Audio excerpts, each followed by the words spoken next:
Cuyahoga School. We'll begin with our pledge of allegiance.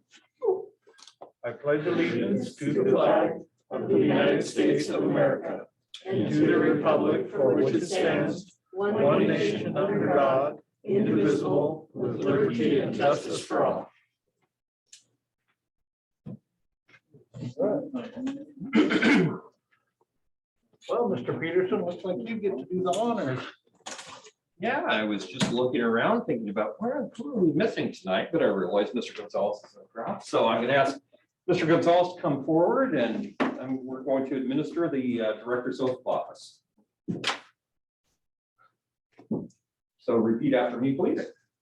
I, Rick Gonzalez. I, Rick Gonzalez, Do hereby solemnly swear or affirm do solemnly swear or affirm that I will support the Constitution of the United States that I will support the Constitution of the United States and the Constitution of the State of Washington, and the Constitution of the State of Washington, and will faithfully discharge the duties and will faithfully discharge the duties of Director of Kiona Benton City School District Number 52, of Director of County School District Number 52, Benton County, State of Washington, Benton County, State of Washington, to the best of my ability. to the best of ability.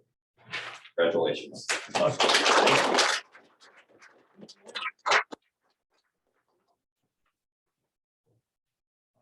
We're a team now. Full-fledged team.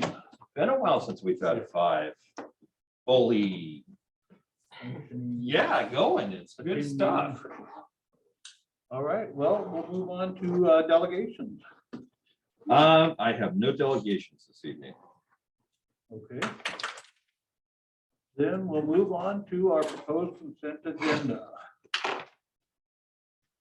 Do we have any discussions, questions, comments?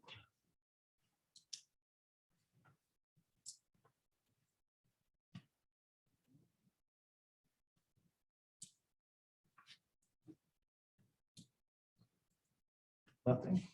No, everything's good? Okay, well, Chair would entertain a motion. I will motion to approve the proposed consent agenda. I'll second. All right, motion moved and seconded. All those in favor? Aye. Aye.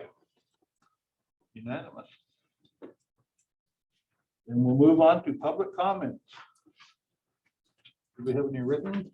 I've got one that was emailed to us today. Okay. I'm checking with Heidi to see if there's any late arrivals. Nope. Okay. So this comment is from one of our staff members, Michelle Bragg, to the school board. I've been teaching here at Cuyahoga for over 20 years, and this is the first year that I have been concerned about the safety of staff and students here at school during the snow and freezing rain season. This past week, we've seen less sidewalks and blacktop cleaning than ever in my memory. Yes, there were paths from the fence along Fay to the building and the portables. However, they quickly became icy.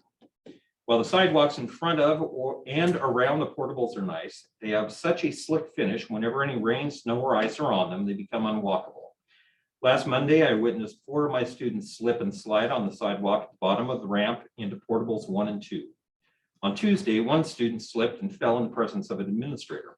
It was then that finally sand was administered to the area. No ice melt or sand had been placed on the ramps or sidewalks either Monday or earlier on Tuesday until that time.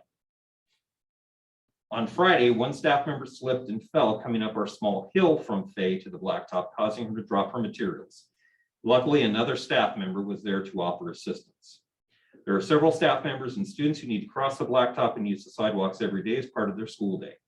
Not having these cleared and sand or ice melt applied is unacceptable. I've been told that not only are the areas by the portables, not cleared and made walkable, but also the sidewalks approaching the school in front, and the blacktops in front of the school are not walkable. When it's too slick on the blacktop or sidewalks, the students are kept inside for recesses. I've heard the lack of clearing is due to lack of manpower. However, just today, one staff member was clearing leaves during recess. This was not the first time that leaf removal burning has happened during a recess. As a staff member who slipped and fallen in the past on the blacktop and had to file an L&I claim for my injury, I'm hoping that something can be done that would prevent an injury, slip and fall for someone else or possibly myself.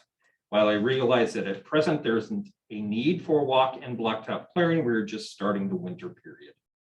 Michelle Bragg, Intermediate School Resource. Can be easily addressable. Absolutely.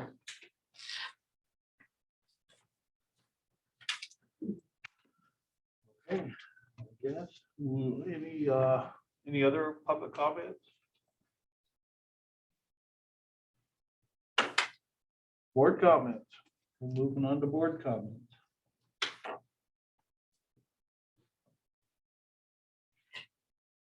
All right, nice to see a full team here that we can group up, get together and go forward. Okay, well, then we'll move right into director's reports. Mr. Denboer is first on the list. All right, good evening, ladies and gentlemen.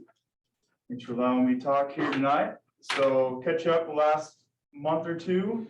Band and choir concert right before break went really well. I know that they were pumped, excited to be able to perform again. Did a great job, wearing masks and playing through them, and they did the best they could with the situation they had. So music sounded good. They were excited to be there. Had a pretty good turnout too. So it was exciting. Second of all, rebranding. We're right in the middle of the high school rebranding for athletics and clubs and everything that entails the high school. So we have 9 of us on there. That encompasses a lot of different areas.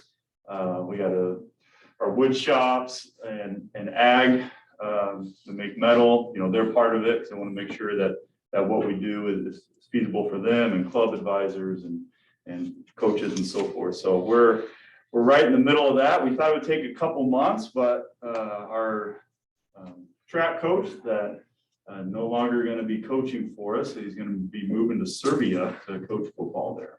So he's leaving at the end of this month. So we have been going pretty fast anyway through it. The group's been great, working together, and so we'll be able to hopefully finish in the next couple of weeks. We got a meeting again this Thursday. Involving Molly Curtis as well, to keep her involved, see if we want to do anything else with the district and any other schools potentially after this. So got some great stuff there. Like I said, we'll meet again Thursday and see if we need to meet again after that. COVID, lucky COVID, dealing with testing 3 days a week for all of our athletes and coaches and personnel and so forth. So going through more tests now. Coaches have been phenomenal in stepping up. We have at least 2 coaches in every sport that are doing the COVID testing for us. And so they are rock stars coming in, taking the time to do that in the morning, and then catching those that need to be caught throughout the day. So there are shutdowns galore, pauses galore within our league and so forth with COVID stuff. Last week, we had to wrestling in Connell had to get postponed. This week, wrestling in Wapato for us is postponed. So it just keeps getting pushed back. So we host wrestling event next Wednesday. That'll be girls wrestling. And then we have our boys event the Thursday following that on 27th. So we're going to doing our best to try to weather that storm as much as we can, but it's going to be a very interesting January to see, try to get as many contests and so forth as we can in for our kids and keep them healthy. Winter sports is right in the middle of their season. So our numbers are good for boys and girls, have 3 teams in boys and girls basketball. So both those numbers are good and steady. Wrestling is, there are about 11 or so current participants. So they're doing their best to try to keep their numbers up as well. For maybe some of you new ones, we all 3 of our coaches are in their first or second year. So our girls basketball coach first year, boys basketball second year, wrestling first year. So they're all still really establishing that culture and building up foundations for what they want to build. So they're doing a great job with that and trying to keep instilling the small things and keeping the big picture in mind. So not a whole lot of competitive success right now, but they understand that and they're putting the blocks in place to be able to build that here in the near future. Any questions you have for me that I can answer? All right. Thanks for your time tonight. Thank you. Thank you. Thanks, Lance. Mr. Castillo is up next.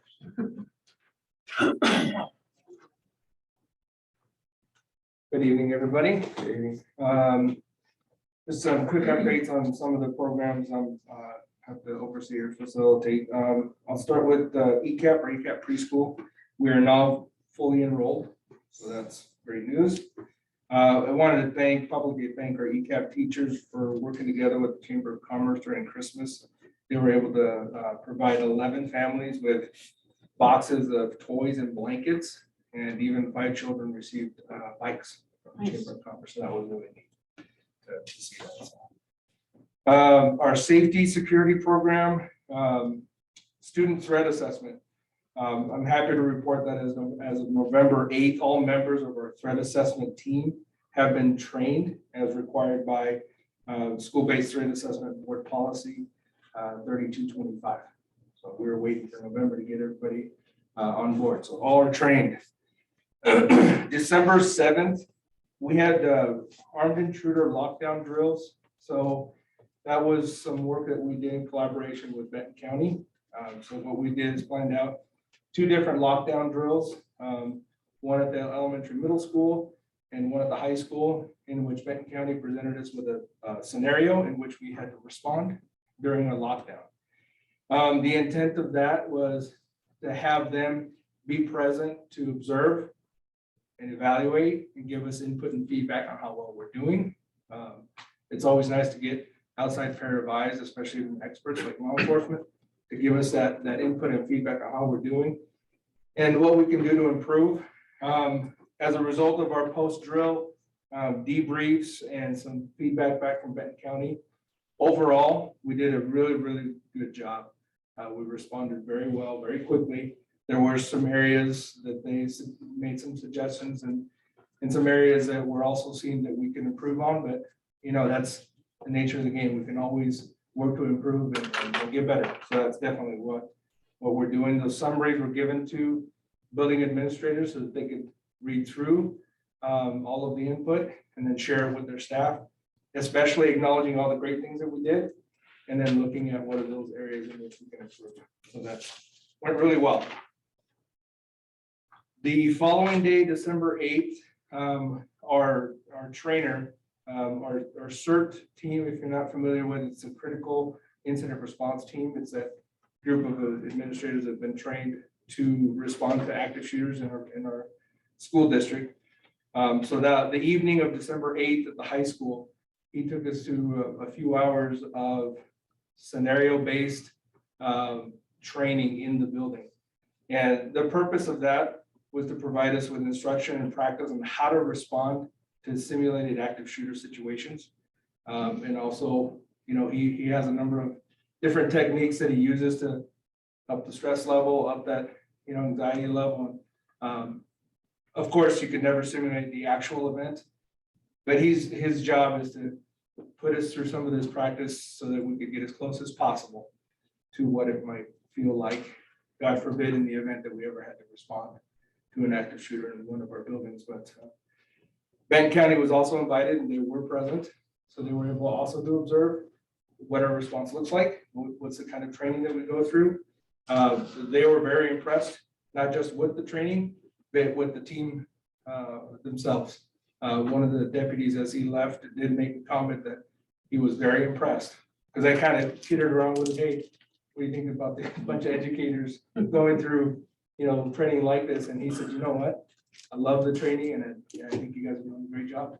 So, and he did mention that we are far ahead, pretty much any district that he's ever worked with in what we do. So I appreciated that feedback.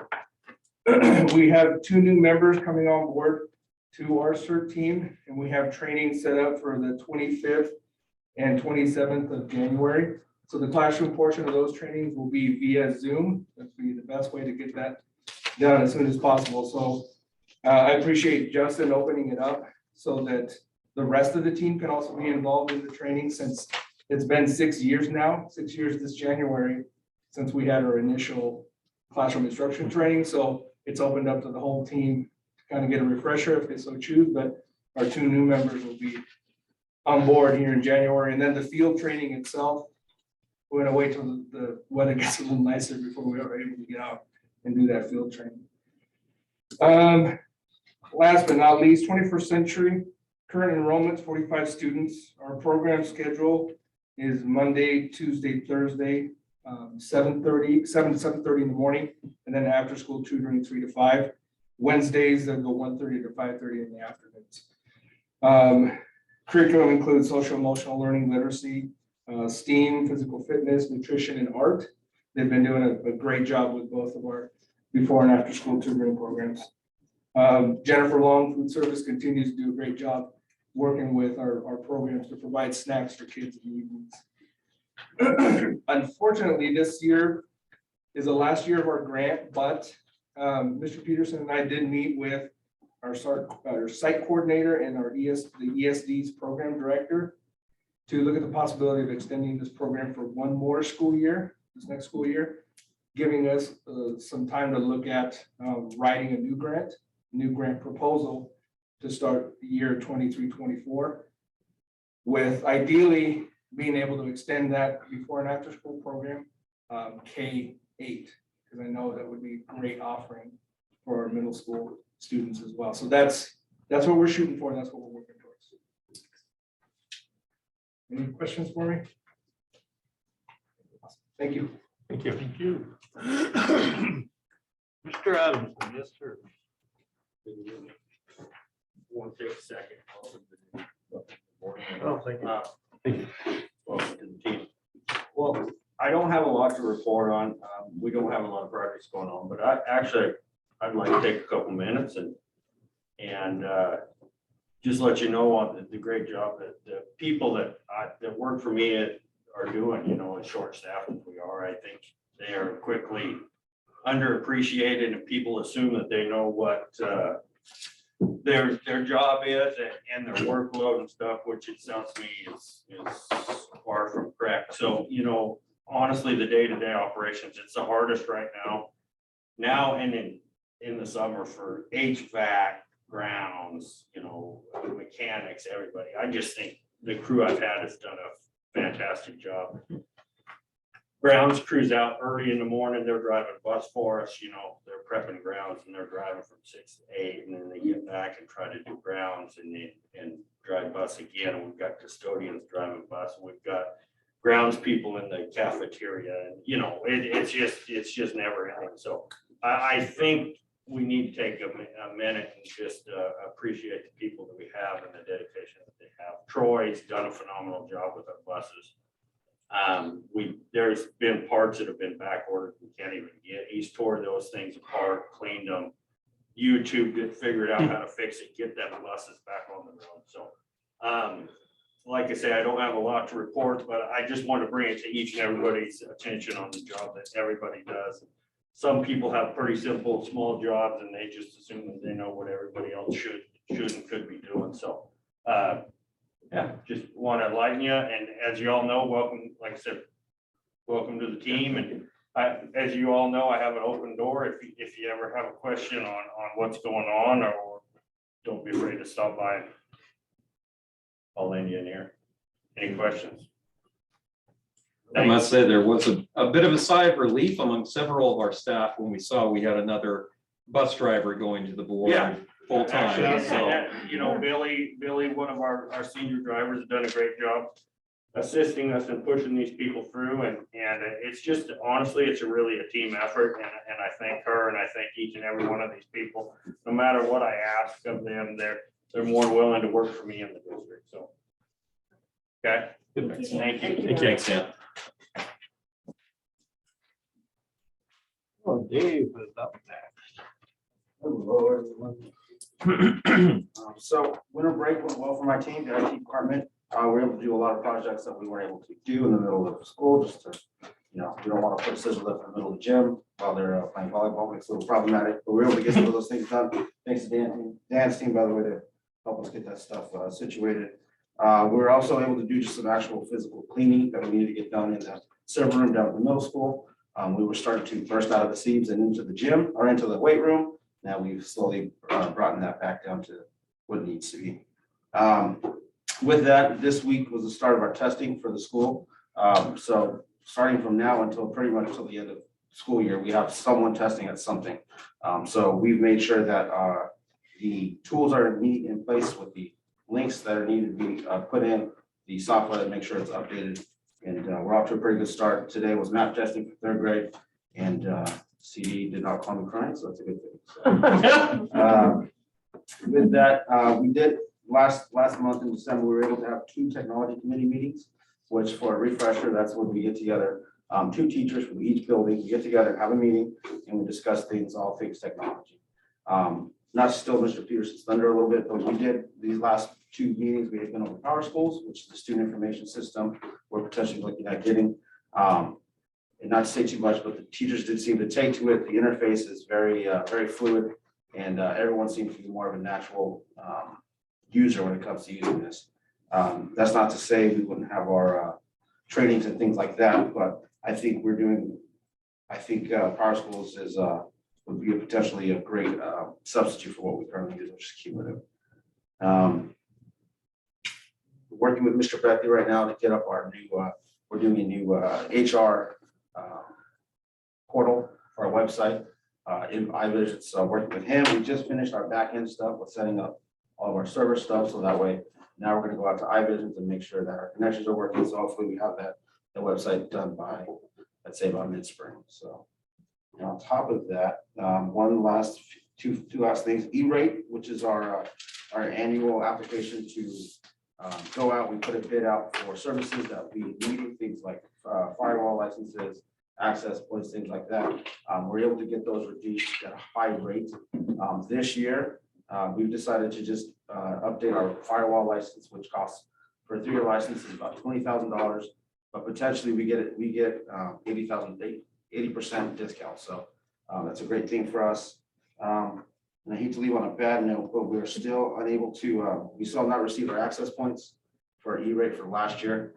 I did reach out to copy our third party that we're working with. I'm requesting like a formal report as to why it's happening. Short story is it's out in the middle of the ocean, still waiting to get here. But we are waiting, and then as soon as that comes in, somebody goes in place. So any questions? How are you doing on your security cameras, systems? We're doing well. We're doing well. Mr. Peter, we've talked about a few places. We do have a few cameras that we're actually able to move around now. And so I've been working with CD and Clay, and we're trying to figure out where we can place these things, these cameras to where we get the most use out of them. Because they are on a subscription base, we want to make sure we're not just putting them in any random corner. So. Okay, good. All right, thank you. Thanks, Dave. On. Thank you. Happy New Year. Yeah. And thank you for your service. Oh, Thank you. Okay. I've been working on our civil rights data collection. Every 2 years, the federal government asks us to file information regarding our compliance with the civil rights law. And I've been working on information from last school year. So it's been interesting to figure out how to download information from Cumulative to get the information that we need to upload to the civil rights data website. And once it's submitted, then I'm generated with warnings and error reports. Right now I'm down to 1 error, so I hope to have that done by tomorrow. I gotta check out all the warnings, but other than that, I think probably by the end of the week, I should have everything certified, so. I also have a pending grant for maintenance and operations for Mr. Adamson's area. It's about $200,000 that we submitted to repair the fire suppression system at the elementary building. And I got to give a shout out to Rob Whitman for working with me on that. He was able to get some quotes and things that I needed to submit for the grant. So hope to hear something on that by the end of the month. Also be asking for the principals to review their school improvement plans for the spring so that we can make any necessary changes or anything like that. They'll have to do like a needs assessment, talk to their committees, and we'll go over that. It's part of our school-wide program for Title I. Is required by OSPI and for a lot of our grants. Also be working on our newest parent educators in the near future to continue their training in the fundamental course of study. The legislature funded 14 hours of training this school year for those paraeducators that needed that training. And so we'll continue on with our training for them.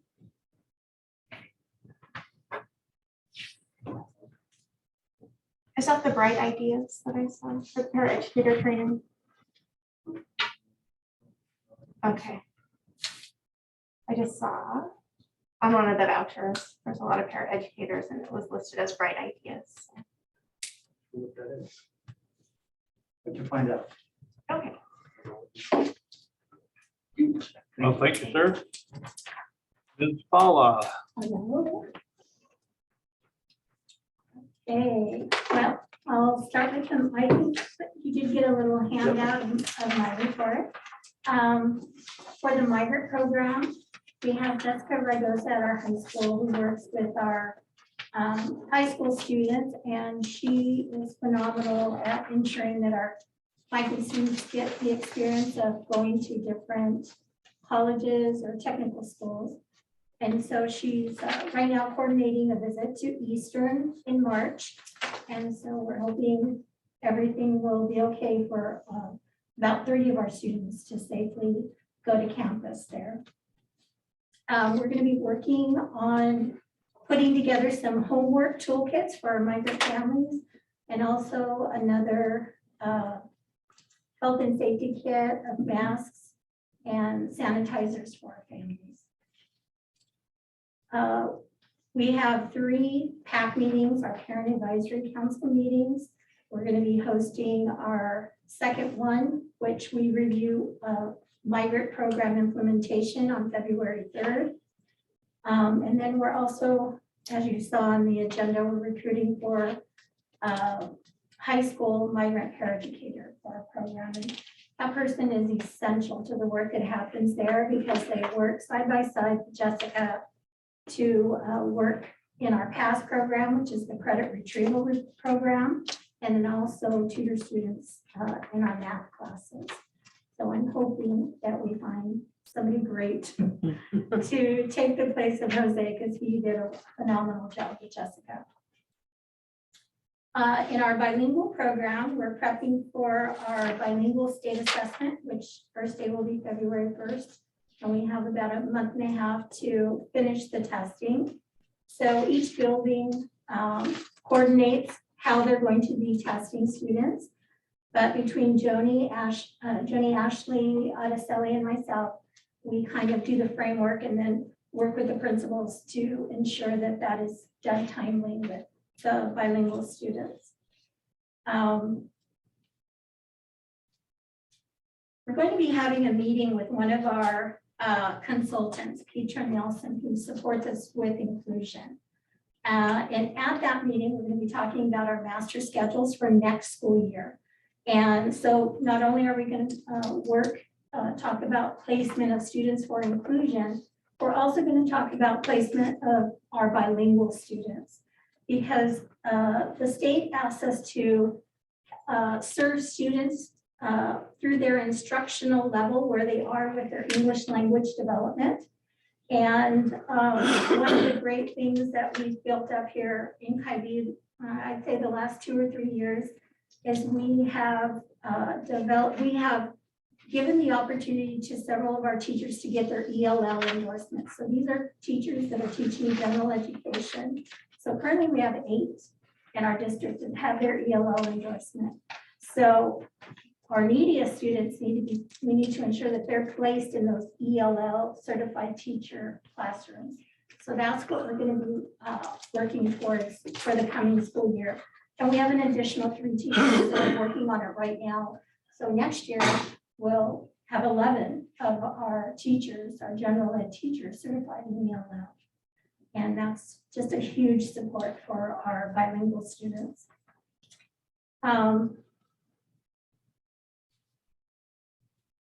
We also have our bilingual specialist, Adeseli Chavez, who supports teachers in the classroom, kind of as a coach in working with those ELL students. So she supports those teachers who do not have an ELL endorsement. We have a second position that's been open since last August. We have not had any candidates. We're hoping to get that position filled for the coming school year, because we realize it's too late to bring in somebody right now, and hard for anybody to, they would probably wouldn't be allowed to leave their job and come and work for us in February. So we're hoping to get that filled for the coming school year and recruit for that position. So then we'll have 2 bilingual ELL specialists at the elementary level, but certainly can support through grade 8, through the middle school level if it's needed there. Okay, any questions about any of those programs so far? Okay, our dual language, we did receive a $93,000 grant from the state to develop a dual language master plan. The grant is for 2 years, so we have 2 years this year, which is almost half over, and the following year to work with each building principal. We're hoping we have a principal, a bilingual teacher, a general ed teacher, and a parent from each building to come together and work as a dual language advisory council.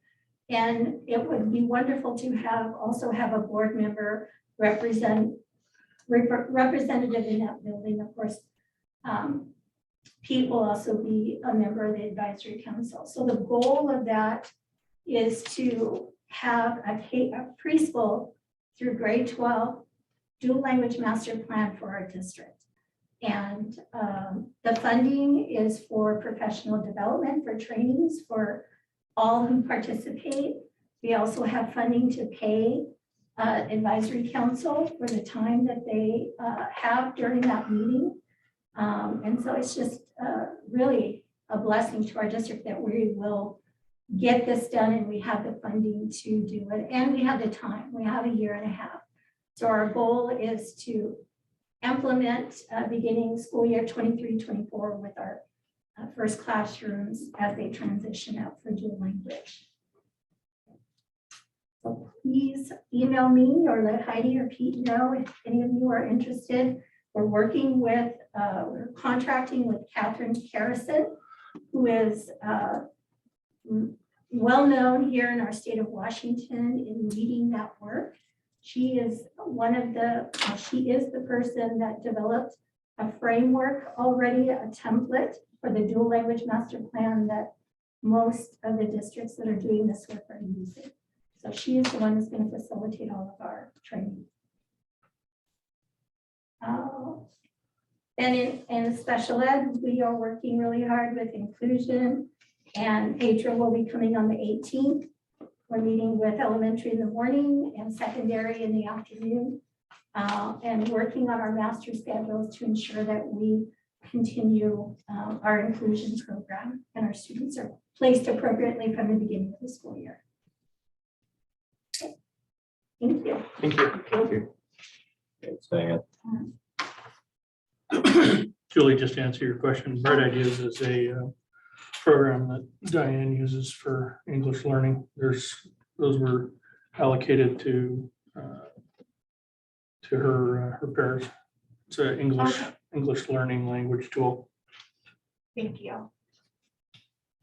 Is that a grant? Is that a federal grant? The dual language? The dual grant? language, State, yes. Mhm. federal. So we have 2 years to spend down those funds, and the nice thing about it is that we can do some summer work too. Okay. Right, thank you. Will your advisory council be meeting through Zoom or in person, or do we know yet? We don't know yet, but we'll, probably both, probably hybrid, so we can make sure that everybody can be involved. Knowing Catherine, she does a lot of charting and learning blocks, we'll be looking through data, so you know, if we can be here in person, that would work best, that we understand. Some people, they want to be there, they want to participate, but they can't be there in person, so we'll offer it hybrid.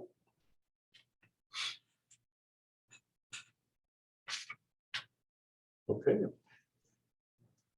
Moving on to unfinished business. Mr. Peterson, it looks like it's in your table. Well, thank you. Yeah, and this will, excuse me, this should be fairly brief. I think the board is aware, I know the board is aware, our new members have probably heard through the grapevine. Over the past year, we've really taken a hard look at our student information system, especially since the transition from the non-web-based, the server-based Skyward system into the web-based cumulative system. And of course, you've probably heard me lamenting about those so-called easy transition times that we were going to have that didn't turn out quite as easy. And so we made the decision to start looking at other options. And so what I sent the board by email is a full 23-page document. It's a full contract for services through a different company. As David alluded to, it's called PowerSchool. Many of the districts are surrounding us use PowerSchool and have for many years. Cumulative, quite frankly, has become as much a hindrance as it has an information system.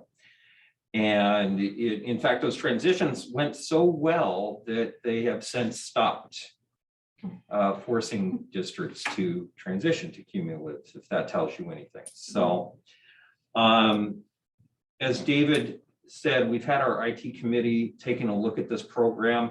We've had that group, which comprises 8 teachers. I felt it was most important, though, to get our folks who are really, when it comes to student information, it's boots on the ground. It's our secretaries, it's our principals who need to be able to take a look at the system and quote unquote play in the sandbox a little bit. And they got the opportunity to do that on a couple different occasions. And as hard as I've tried, I could not get much in the way of a negative reaction from anyone. I had one person pretty much beg me to go ahead and just flip the switch right now, and she would figure it out in the next 6 months. And I said, well, we can't really do that.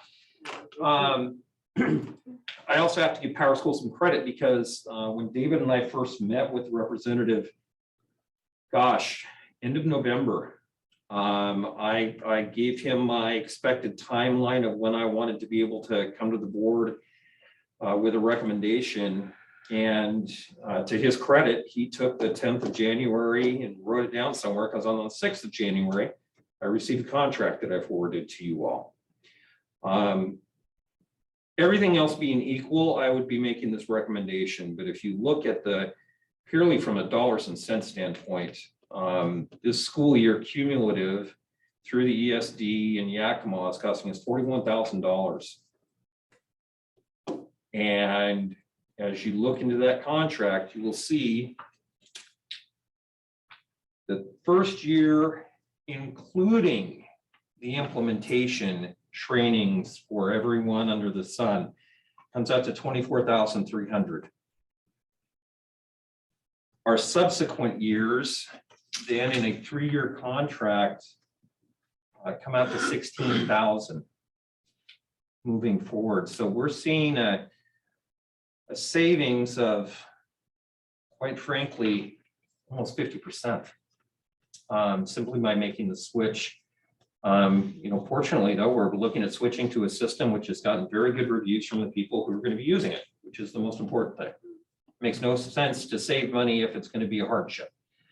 In this case, I think we get the best of both worlds. Although I don't need formal board approval, I think it's important to bring this to you one last time. It is a contract, so therefore, of course, you need to be able to say that you've reviewed that and everything, but it'd be my recommendation. If you would like to take a vote on it, to say to go forward with this contract, I will have it signed by DocuSign and awaited them by about 6 o'clock in the morning tomorrow. This is a win-win for the district, both in the short term. From the usability standpoint, there will be heartaches, don't get me wrong. I've used PowerSchool before in 2 former districts, and it's gone through some permutations since then. But it's no longer in good conscience that I can have folks at virtually every level of our system come to me on a regular basis saying, Pete, we can't do this anymore. whether it's something simple versus something that's absolutely critical, like our allocation and making sure that our student FTE is calculated correctly. I mean, from those two extremes, this is going to make a positive difference for us. And I think it will be positive moving into next school year, knowing that even as we're ramping up training, and even though we're kind of doing double duty for about 6 months, that there's an end in sight. And so I would ask the board to, if you wouldn't mind, to go ahead and give me the authorization to sign that contract. And then David and I will put our heads together and we'll get a calendar built for the district to implement by the 1st of August.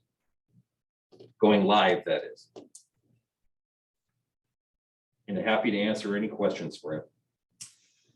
Sounds like a great deal. I use PowerSchool and it syncs with Schoology, which is similar to a Google Classroom. I was wondering if we would have that option with this contract. And then also, is our Teams gonna sync well with, I mean, Microsoft Teams and Gradebook? Yeah, absolutely. So, one of the best things about our school, like you're saying, the big three using and things like that. So there are already instances of teams of Kennewick School Districts utilizing Teams, both writing to it and from it, which means in essence, if Teacher Ed gets a class in Power Schools, it'll automatically send all that information through Microsoft Teams, create the team, put the student in the course, and go from there. They'll actually be able to grade.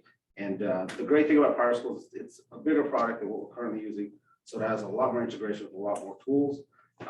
I've yet to find a tool that we currently use that does not integrate it with some way, shape, or form. So yeah, like Bishop Peter said, it's a win-win. So. My other thought was Final Forms, and if that would sync as well, or PowerSchool had a different option. We can sync, but we also have other options if we want to go forward with unifying the entire district. So there's Which could be another savings. absolutely. I think one of the things that this is going to allow us to do, and realistically, you don't dig up some of these things until you go and look for them, is the fact that, and this is going to be one of the things that I tasked Kurt and David with, quite frankly, and David's already started to some degree, is looking at some of the things that we aren't as systemic in usage of, meaning we have this thing that'll do this really well, we have another thing that'll do this really well, we have a third thing, fourth thing, fifth thing.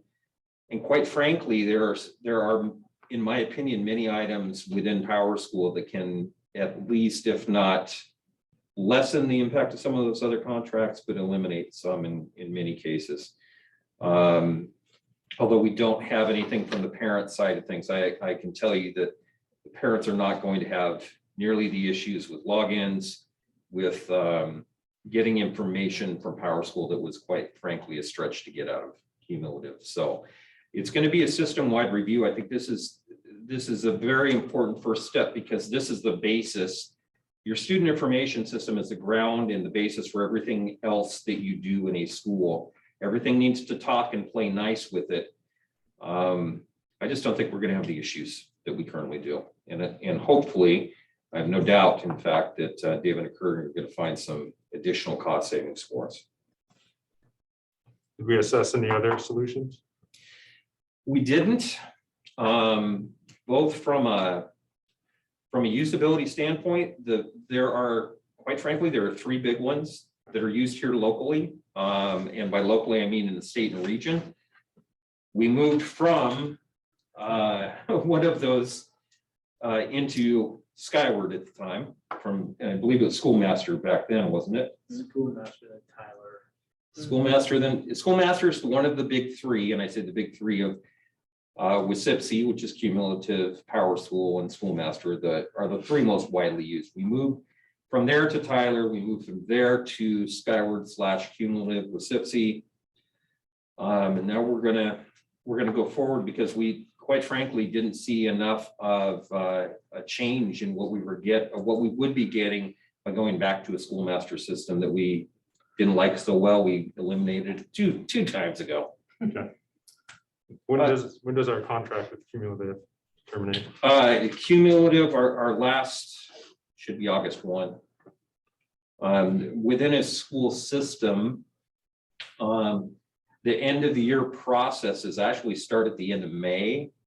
Then you get into June, you see grades get posted, you see those types of things. And then in July is when you actually do the big rollover. And so that's when you take a class, for instance, your 8th graders, you flip the switch and the next day they're 9th graders.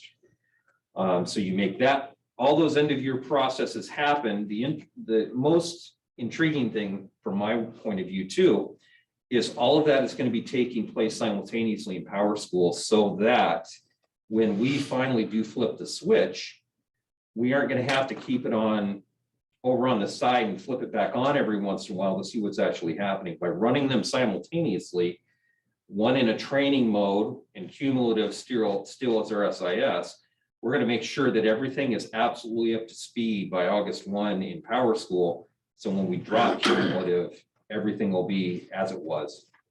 It should be a really exciting time if you're into computers and into student data. You're good with it, Kurt?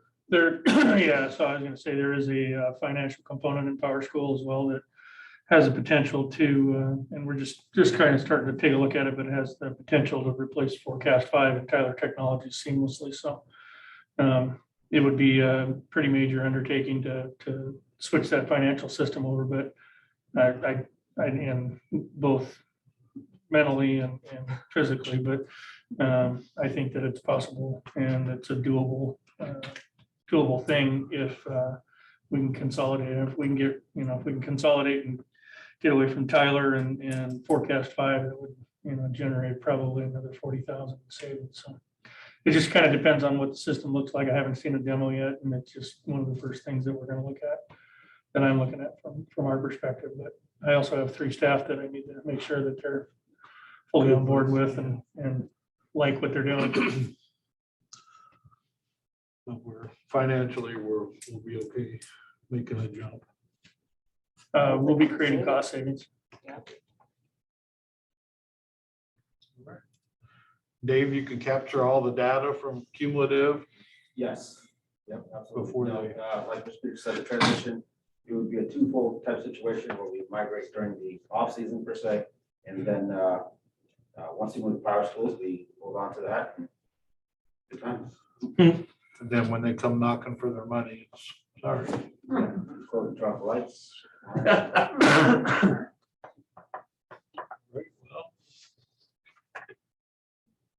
Chair would entertain a motion. I'll make a motion to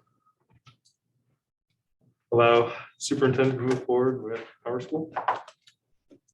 I'll second. Right, so we have a motion, seconded, all in favor? Aye. Aye. Aye. Thank you. Good to go. Most people can be happy with the decision. Yeah, absolutely. Okay, we got a couple minutes approval. So the minutes from 12/13. You'll have to remind me, is there 3 of us to approve? Okay, so I'll motion to approve the minutes from December 13th, 2021. I'll second. all in favor? Aye. Aye. Aye. Aye. Okay, one more time. I guess it's the same thing, the same 3. So from the 21st was our special meeting. I was here. Josh was You were there. here, Josh Josh was was there. part of it, yep. So I'll make a motion to approve the minutes from 12/21/21. I'll second. all in favor?